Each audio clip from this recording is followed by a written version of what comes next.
คนดุเยี่ยมยังซักเครื่องอยู่บ่มีจักบ่มีจักบ่ซักมือเอาคนดุเป็นอีช่างน้ำอุ่นได้อยู่บ่เลยตากแดดกุมขามกุมตาวตรงอันน่ะมันเคยกินบ่นี่ก็กินได้บ่เป็นจะได้มันเป็นเหล้าข้าวปุ้นกับเราแต่ว่าแม่นบ่เขาต้มมันจะเทิงแบบนี้เลยเนี่ยคือมันเป็นคือเหล้าเนาะ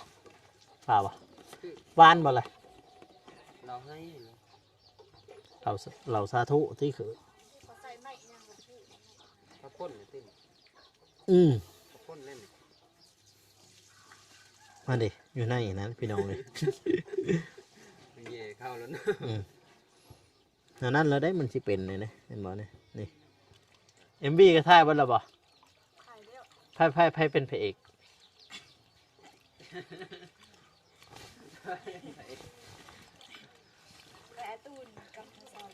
นั่นบ่อันนี้โจนนั่นนี่เนาะนี่โจนเนาะตัวไล่นี่กะพระเอกเด้อ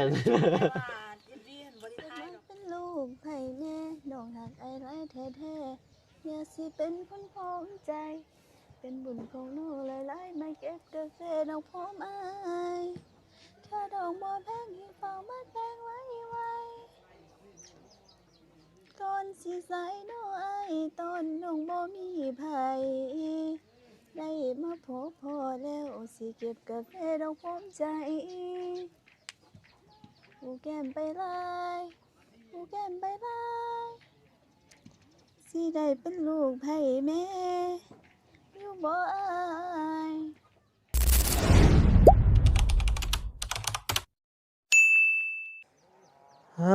ายมาฮอดนี้แล้วมาฮอดบ้านใหม่น้องอัมพรพี่น้องเนาะเพราะว่าลายมือลายวันที่ทางเบากูเองกับอะไรมาพี่น้องเนาะมาพี่ได้ข่าวว่าเพิ่นได้อัดเพลงเรียบร้อยพี่น้องนะทางสองเบาน้องเพิ่นเห็นเพิ่นถ่าย MV มื้อนั้นพี่น้องเนาะมื้อนี้ก็จึงได้เข้ามาถ่ายแล้วก็มาสัมภาษณ์เบิ่งพี่น้องเนาะสร้างความฝันให้น้องอัมพรเพิ่นนำพี่น้องเนาะมื้อนี้ก็มากับเบามิกพี่น้องเนาะสบายดีพาว่ามิกมาแต่เฮือนเบานุ่งเพิ่นเลยพี่น้องแล้วก็ตอนนี้เลยพี่น้องเนาะบ้องที่เฮือนเก่าแล้วก็เฮือนใหม่น้องอัมพรเพิ่นพี่น้องเพราะว่าลายมือลายวันที่ทางเบาโกเองก็บ่ได้มาถ่ายคลิปถ่ายหยังให้ทางพ่อแม่พี่น้องเพิ่นได้เบิ่งเนาะพี่น้องเนาะมาปิดหน้ามันเต้นโอ้ก็แดดเด้พี่น้องเนาะก่อนอื่นมันก็กราบสบายดีเด้อพ่อแม่พี่น้องเนาะบ่ว่าสิอยู่ภายในหรือว่าต่างประเทศก็ยินดีต้อนรับเข้าสู่สองบาวโกสนบทสปปลาวพี่น้อยเนาะมามื้อนี้ก็มาหาน้องอัมพรพี่น้อยเนาะมาเยี่ยมมายามเพิ่นเบิ่งคนขยันพี่น้องเอ้ยคนขยันนี่คนดุเยี่ยมยังซักเครื่องอยู่บ่มีจักบ่มีจักบ่ซักมือเอาคนดุพี่น้องอีช่างน้ำอุ่นได้อยู่บ่เลยตากแดดสบายดีเด้อยังใส่ได้ว่าต้นอาหารบ่ได้แล้วเดี๋ยวไปฮดพักเนาะเอาไปมิ่งเอาไปฮดพักน้องเลยมันบ่อุ่นไปแปลงมันบุญไปแปลงมันให้มันอุ่นซ่อมได้บ่ซ่อมได้ได้อันนั้นได้ผู้ใหญ่ได้ซ่อมใหญ่ลูกอันนั้นนะโอ้เจ้าบ่จักนักก็จะลูกอยู่เมืองหั่นนี่แหละใหญ่แดงซ่อมคือกันไปใช่มื้อนี่บ่ เลยไปใช่อยู่บ้านช่วงนี้เวียกเบิดแล้วเนาะเวียกงานแล้วเบิดแล้วบ่ช่วงนี้ ยังเสียหน้า2 มื้อ เสียหยะหยากาแฟบ่ โดย เป่าสุอืม 2 มื้อ นี่2 มื้อสิไปเสียหยากาแฟแต่ว่ามื้อนี้พักเนาะพักพรพี่น้องพอจะเฮ็ดอยู่บ่เพื่อนนี่ช่วงนี้เราเฮ็ดอยู่บ่ บ่ได้เฮ็ดช่วงนี้มีแต่งาน งาน โดย งานเนี่ยดอง แม่นดอง โอ้ช่วงนี้มีแต่งานดองแล้วเราหยุดเอ็ดเฮือนปาดโถขามย่ำได้เขาอันนี้กกอันนี้ตัดกกอีช่างเขินกกอีหยังกกเตาบ่แม่นบ่ย่ำนี่บ่ ตี ฮะ ที่เขาเจาะหนาม เขาเจาะเลยได้ค่ะ เจาะหนามพวกเต่าเห็นปะ ขึ้นได้บ่ทั้งได้ก็ขึ้นโอ้ ขึ้นกันได้เลยแน่ คือเนี่ยเฮ้ยเบิ่งสิลองขึ้นบ่หายเด้อ เอาบ้างไหม บ่เห็นหยังดอก ขึ้นไปเบิ่งซื่อๆดอกอึ๊บอันนี้มึงเฮ้ยกล่องนั่นน่ะ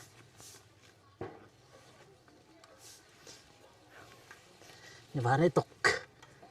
หักมาจากเคยโอ้ยมันบ่เห็นดอก มีแต่แนวนี้ซื่อๆแล้วโอ้พี่แบบนี้นี่เอง ลงเถอะเอามิกมาถือนะนี่นะมาถือกล่องให้เอาหน่อยอย่าดึกกันนะอึ๊บไปเนาะโทรมาหน่อยเนาะโทรมายังเนาะ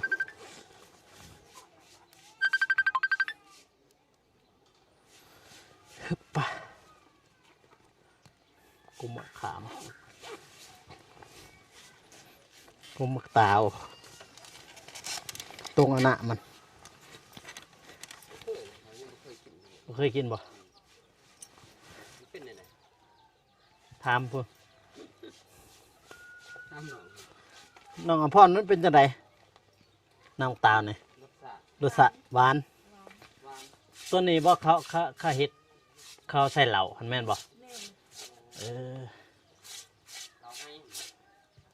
บ่เคยเราโทรแม่นจ้ะวะเราฮะ เราให้ เราให้เออเมาได้กินนี่ แต่มันหวานก็ว่า เอาน้ำเปล่ากัน เราน้ำ ใส่ ตาล น้ำมันนี่เนาะ เออ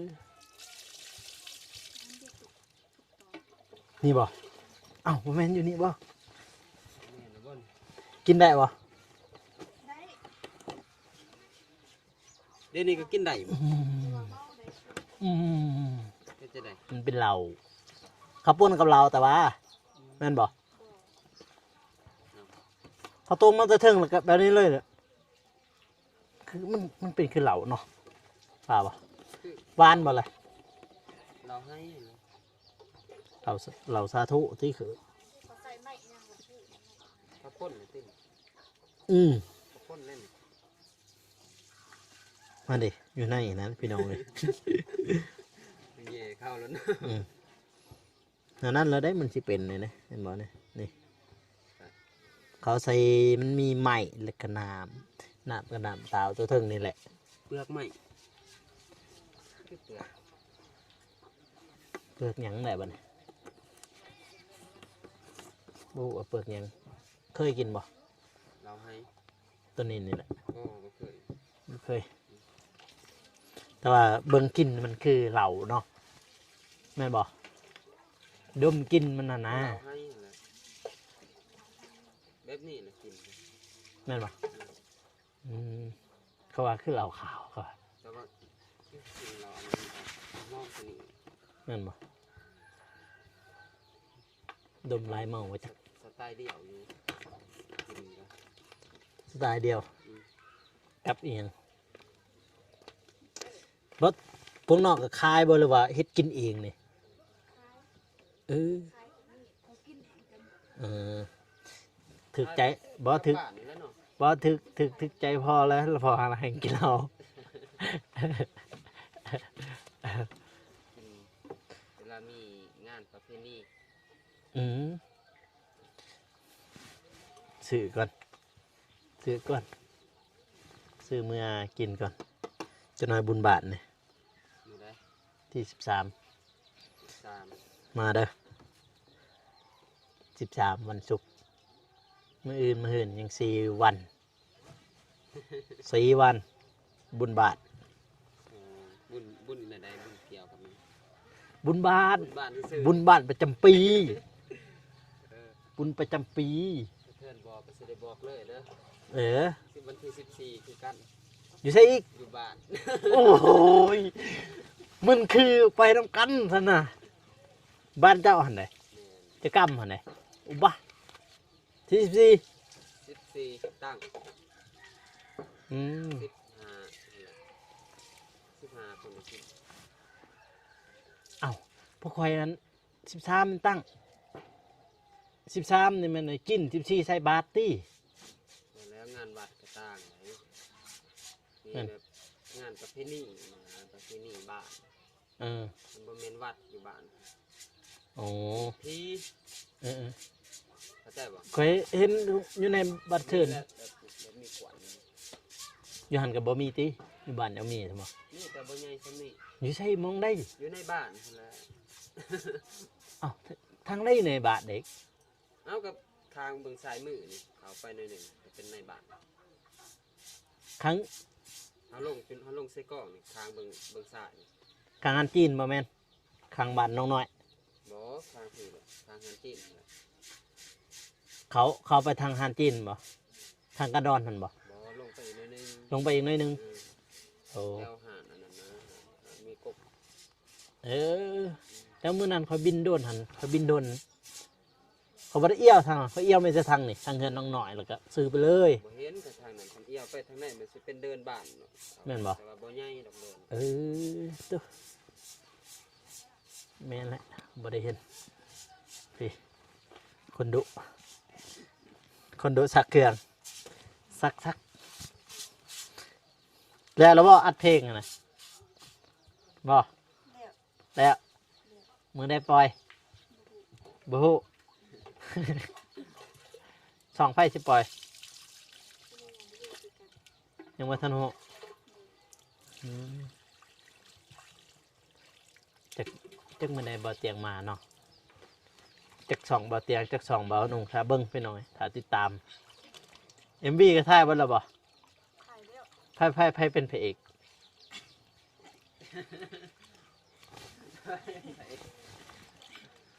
และอาตูนกับทางซอนบ่ แม่นบ่อันนี้โจรนั่นนี่เนาะนี่โจรน่ะเนาะ ตัวลาย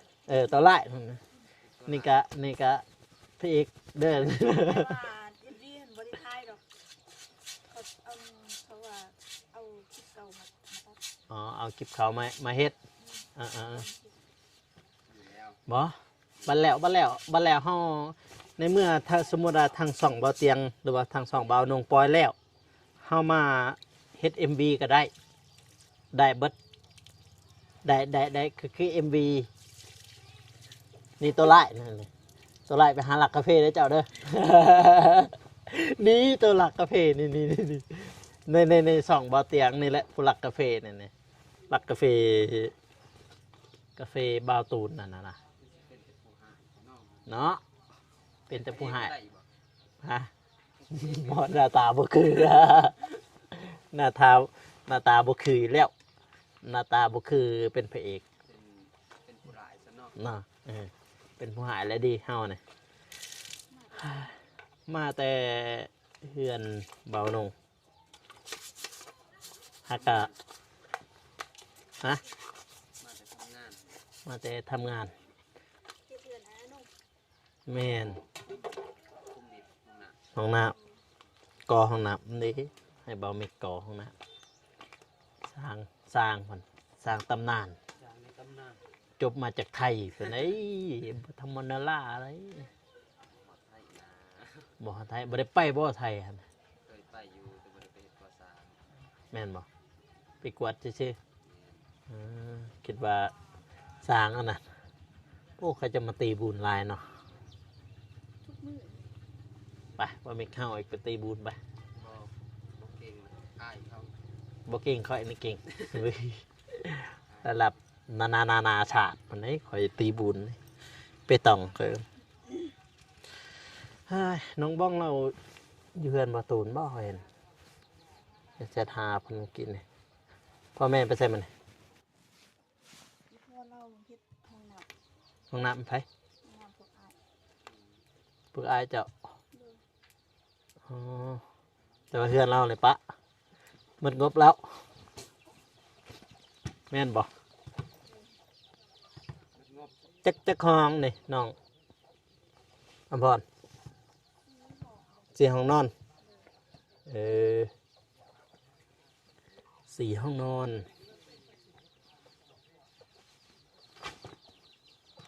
อัดเรียบร้อยเพลงมันเลยพี่น้องเอ้ยปล่อยมือวันที่14บ่ค่อยยินเบาน้องอ่ะแม่นบ่น้องอำพร เพราะว่าฝากลุงมาที่กับที่72 แม่นบ่ปล่อยก่อนก็ดีได้พอได้ฟังเนาะใส่ตู้ อย่าฟัง ใส่โทรโคงอยู่ถึงรถเนาะ ดังบทบาท ดังบนบ้านน่ะได้เจ้าเฮ็ดเจ้าวันนี้เลยดังบด ขนาดยังเพลงปล่อยเขาก็ยังทำเนี่ยปล่อยแล้วก็เพลง นี่ห่วยเพลงดังเนาะ ว่ากับเจ้าเห็นเดตอนน้องถ่ายเอง อ๋อทำไปเอาเปิดใส่ตู้แต่ว่า เลย อ๋อวันนี้เราจะห้องสดไล่อย่างนี้อย่างนี้นี่บ่มีเสียงเพลงนะอย่างนี้นี่เพราะว่าเนื้อเพลงมันนำเบาลงวันนี้เฮามาหาเจ้าของเพลงตอนนี้นี่เจ้าของเพลงก็คือผู้ห้องสดนักห้องนะซะใช่เพิ่นห้องเพลงน้องไม่น้องไม่น้องเก่าอะไรน้องไม่สิห้องให้ฟัง เอามือนั้นบ่ได้ห้องว่าอย่างนี้มือนั้นมือไทย MV นะมือไทย MV เห็น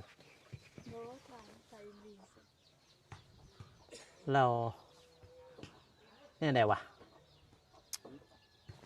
เพื่อจะเปิดตู้แล้วก็ให้เจ้าห้องบอสเล่นเนี่ยได้ แล้วก็ห้องนั่น ห้องนั้น เปิดใส่ตู้น้ เลย ำแล้วจะห้องน้ เลย ำก็ได้คือกัน ก็คิดว่าก็คือเรายังบอทันในอัด MV เห็นนะนี่อัดเลย MV เขาเห็นแล้ว แต่เสียงจริงมันหันอยู่กับประกอบเพลงมันจะมีอีกซองนึงนะใส่เบิ้งใส่เบิ้ง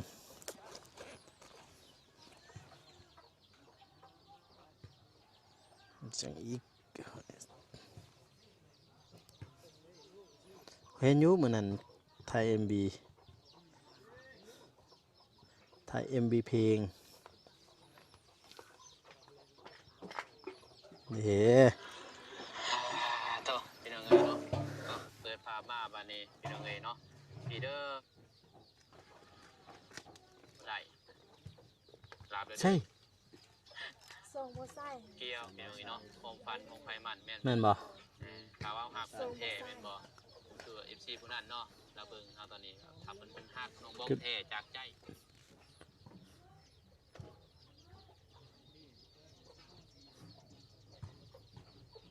นี่บ่ คนเดี๋ยวจะล็อกคนเนาะ ใช่ ถ้าใส่ใหม่ยังไงใส่ใหม่เนาะ มันก็มีเพลงจ้ะคือเนย ผมไม่ให้ก่อนประจักษ์น้องก่อนไอ้น้องบ่ได้มาบ่ได้ ใช่ นิดละบ่ วิทย์ละบ่ยังตี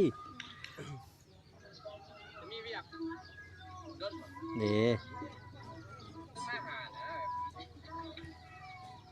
แบบบ่แทบไหลได้มาเบิ่งเบิ่ง ไหนอ่ะ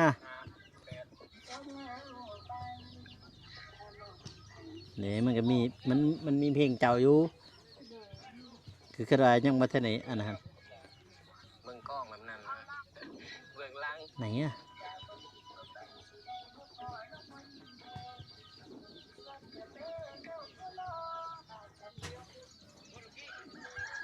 มองรอทาง เนี่ย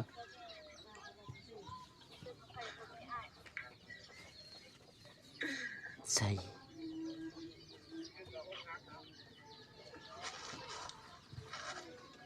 มันจะมีอยู่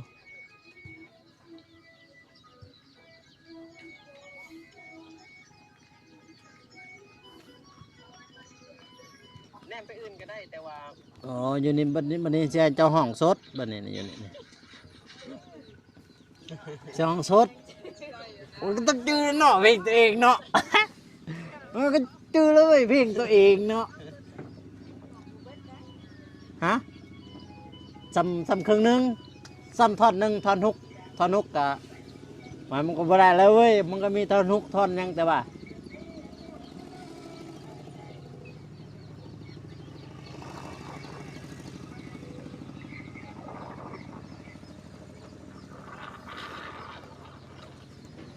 จัดไปพี่น้องเอ้ยใส่น้องห้องเพลงก่อนวันนี้โทรมาหยังตะกระดก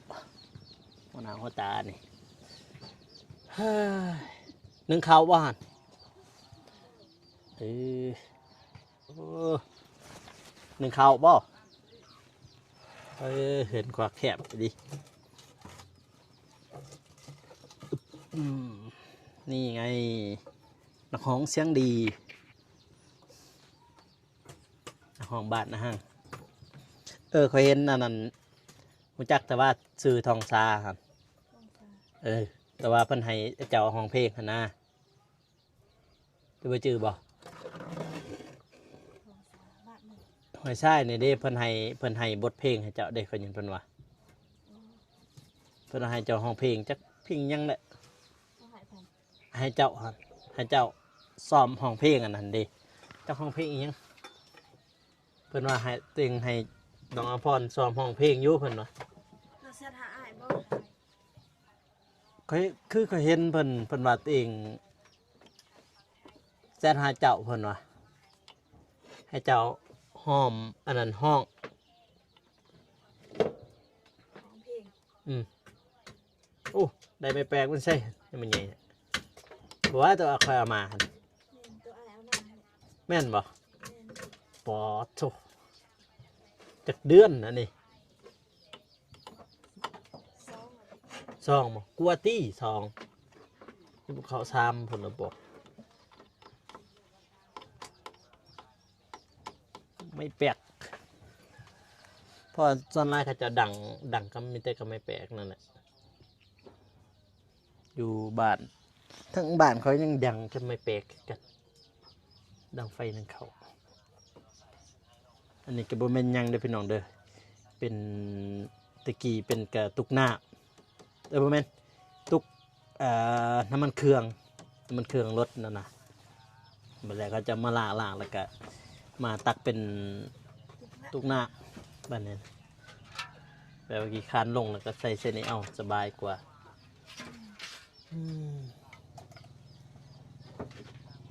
ป่ะเบิ่งเงินครัวแล้วก็ซ้ำเบือนครัวน้องบองเตกี้นั่นแหละซ้ำกันเลยกว่า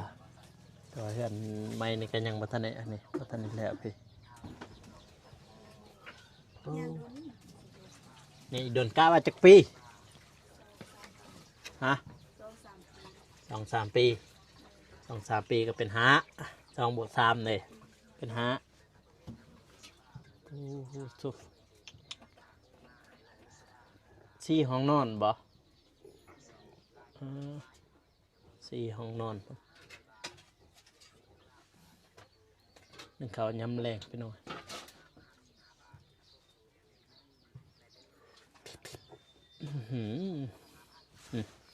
ตั้งหน้า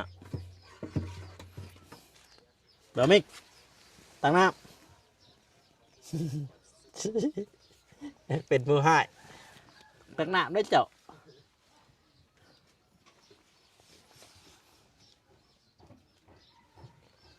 บรรยากาศก็ถือว่าดีพี่น้องไอ้มันนี่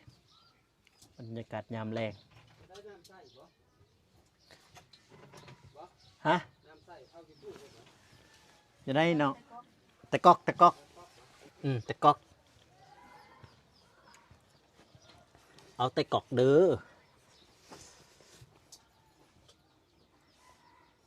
ช่วงนี้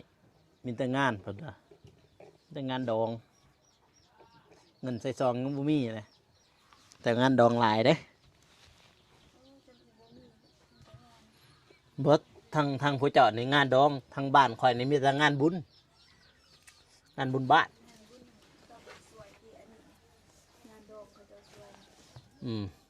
ทางบ้านข่อยนี่มีแต่งา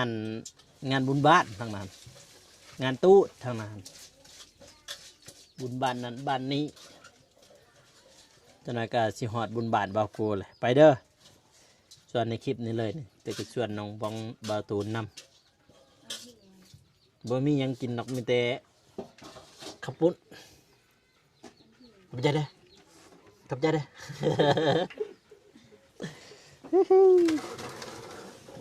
ให้บ่มีตักน้ำให้คักอีหลีเบิ่งตอนดังไฟหนึ่งเขาพี่น้องเลย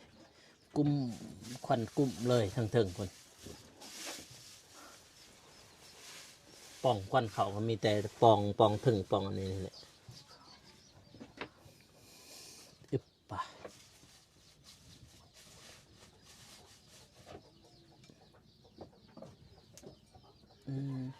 เอ๊ะอันนั้นหาไหมเอาปลาทูในกระตาเลย หาบะหมี่ใส่บะหมี่ในบันนี่หาบะหมี่ใส่บะหมี่เอาปลาทูข้าวตะกี้เป็นกระตุกน้ำมันเครื่องพี่พวกน้ำมันเครื่องรถตอกๆนะแม่นบ่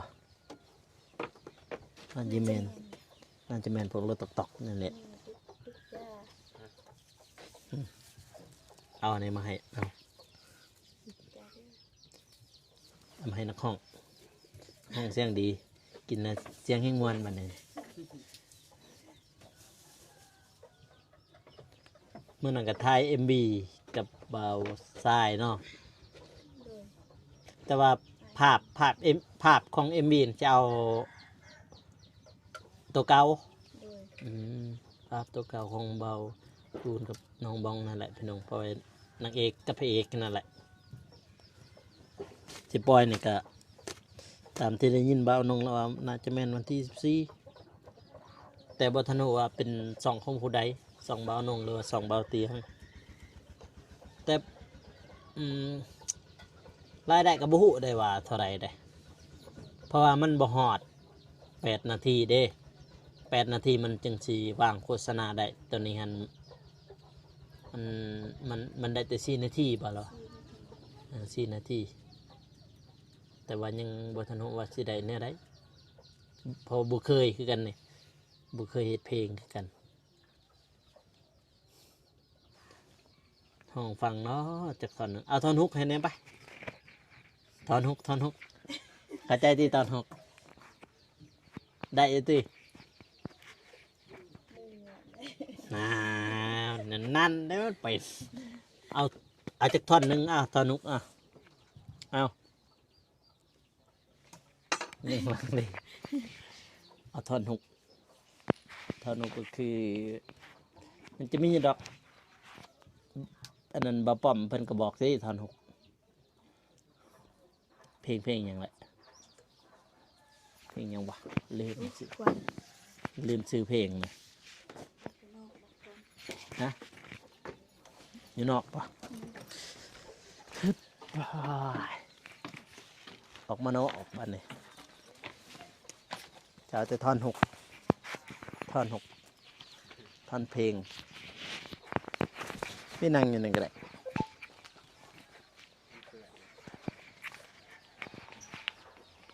ใส่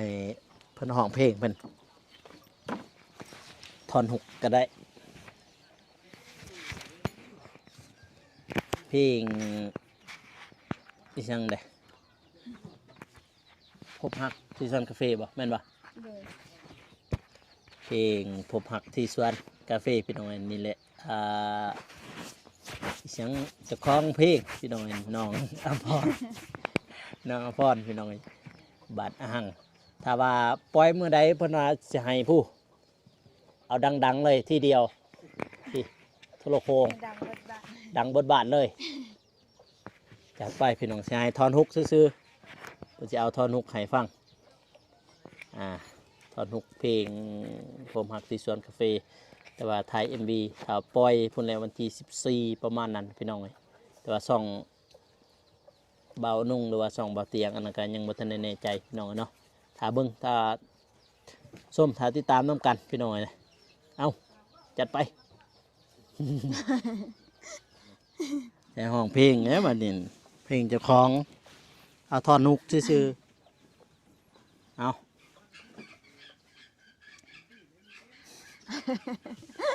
เอาซ้ำทอนฮุกซ้ำใดซ้ำหนึ่ง ถอนทุก เริ่ม1 2 3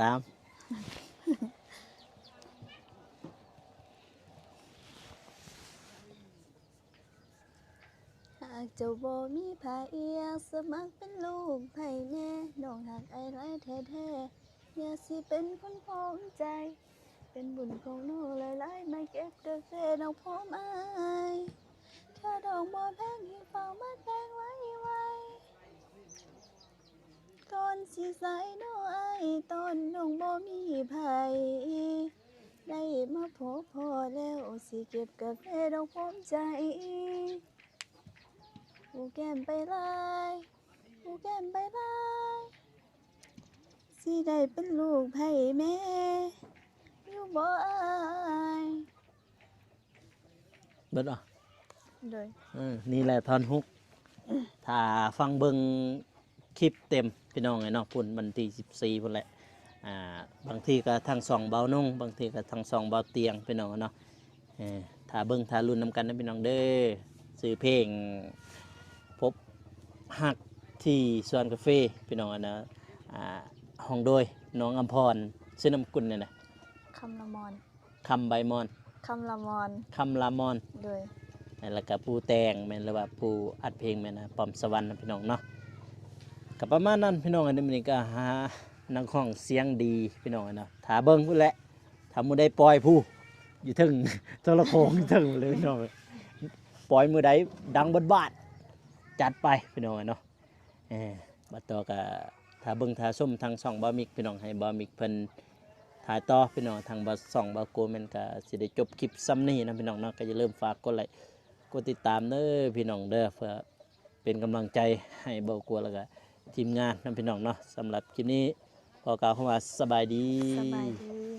สบายดีนะเฮ้ยทางล่างนี่เฮ้ย สบายดี สบายดีเด้อพี่น้องเด้อบ๊ายบาย บาย